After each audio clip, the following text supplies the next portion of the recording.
रामायण के बारे में चर्चा करेंगे कि ये आदि काव्य जो रामायण है सबसे हमारी प्राचीन पुस्तक यानी प्राचीन ग्रंथ है। और इस रामायण के रचयिता महर्षि वाल्मीकि जी हैं।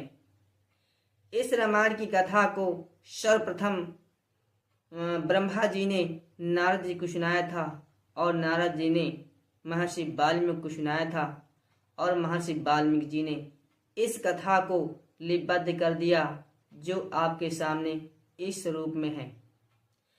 इसके अगर हम मंगलाचरण की बात करें तो मंगलाचरण इसका वस्तु निर्देशात्मक है, अर्थात किसी कार्य को प्रारंभ करने से पहले हम अपने इष्ट देव की पूजा करते हैं, आराधना करते हैं।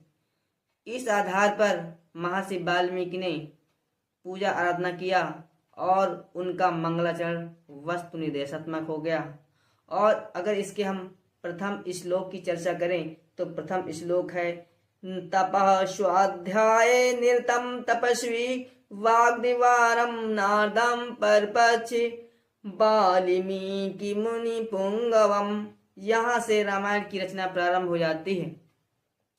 और इसके हम कांडों की बात करें तो इसमें कांडों की संख्या अर्थात इसमें जो पाठ दिए गए हैं इसमें इसकी संख्या 7 है।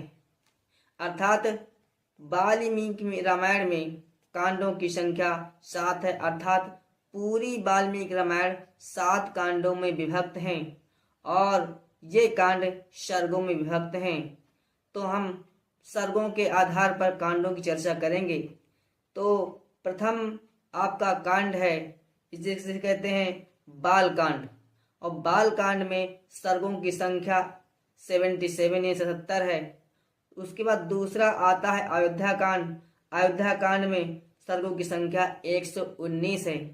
तीसरा आता है आपका अरण्य कांड। अरण्य कांड में सर्गों की संख्या 75 है। इसके बाद चौथा महाकांड है किष्किंधा कांड।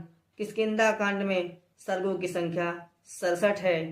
और इसके बाद पांचवा कांड आता है सुंदरकांड। सुंदरकांड में 68 सर्ग हैं। इसके बाद आपका आता है युद्ध कांड। युद्ध कांड में 128 सर्ग हैं। और बाद में सबसे लास्ट यानी 7वां सर्ग आता है आपका, ये 7वां कांड आता है उत्तरकांड। और उत्तरकांड में सर्गों की संख्या 111 है। इस प्रकार से कुल सर्गों की संख्या 645 है, यानी 645 यानी